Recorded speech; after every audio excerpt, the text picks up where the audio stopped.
What's up guys, Destin Liguri here again. Yep, they let me back in the studio. Anyway, the Wolverine movie has arrived, and to celebrate, we took a look at our 5 favorite Wolverine games of all time. Last week we did that, so you're gonna have to Google it if you still care. Anyway, now that we've done that, we thought it would only be appropriate if we took a look at the worst Wolvie games of all time.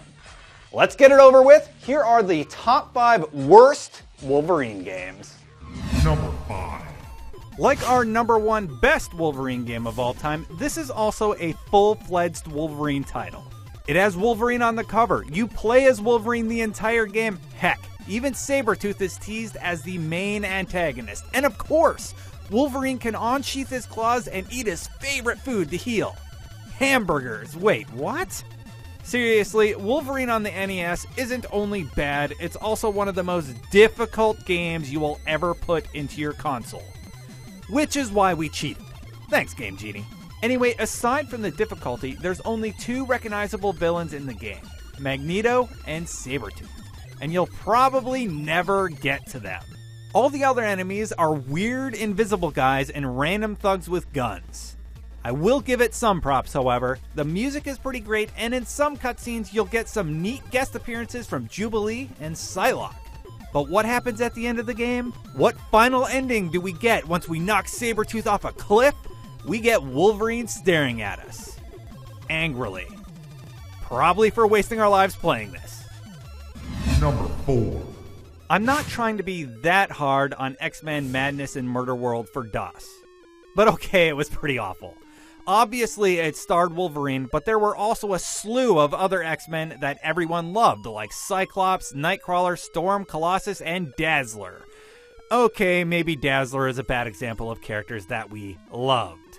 The game was more of a puzzle solver with some absolutely terrible combat thrown in with guys like Dunce Hat Spider-Man and the Clowns and Cowboys, you know, from the comics. At least the Sentinels were recognizable, and they nailed Wolverine's personality.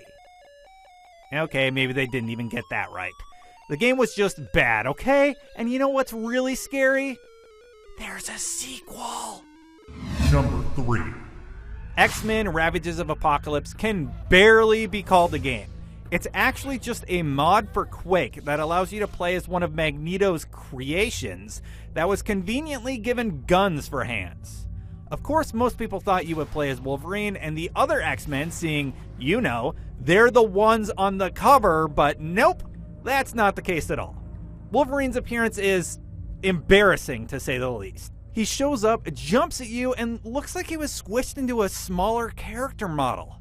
There is one thing that should be said about Ravages of Apocalypse. It was originally a mod created by one guy, but Marvel heard about it and offered him a bunch of money to complete it in 3 months. That usually results in a good game, right? Number 2. At least the developers making number 3 and 4 on our list tried to make something worth our time, but Wolverine Adamantium Rage, which we played on the SNES, is atrocious. It's awful. Just run away if you see this on a shelf. Okay, the music was at least memorable. Wolverine. Nope, I'm not even gonna give it that. You can't punch at a usable angle in the first level. You jump every time you press the up button. The controls are a mess, and LJN made it. LJN, if you don't know, is long associated with making the worst of the worst when it comes to video games. Logan could do some cool poses and classic villains are showcased, but no, this game is just abysmal. Don't play it. Look, even Logan got onto a plane just to run away from this pile of garbage. What could be worse than that? Well, there's always... Number 1. I don't even know what to say. Sure, Uncanny X-Men on the NES opens up with an X-Men logo, and it even gets the description and powers of the X-Men right, but the similarities to the comic stop there. The second you hop into any of the strangely named levels, an incredibly stupid AI will take control of one of the characters you've selected. The enemies are up there, Cyclops. And you'll proceed to do... You know what? I don't really know what you're supposed to do. Not that.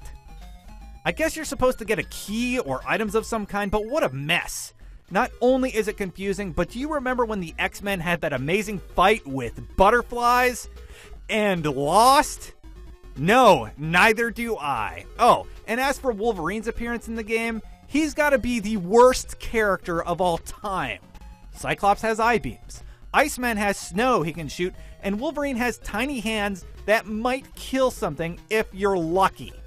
What company would put out an easy cash-in just so they could... Oh, there's the LJN logo. God, you guys sucked. And those are our top 5 Wolverine games you should probably avoid because they're awful. Did we miss one? I hope not. But let us know about them in the comments below. And if you like happier things that don't depress you, check out our top 5 favorite Wolverine games. Anyway, for more top 5 things, you know where to keep it locked? Right here on IGN.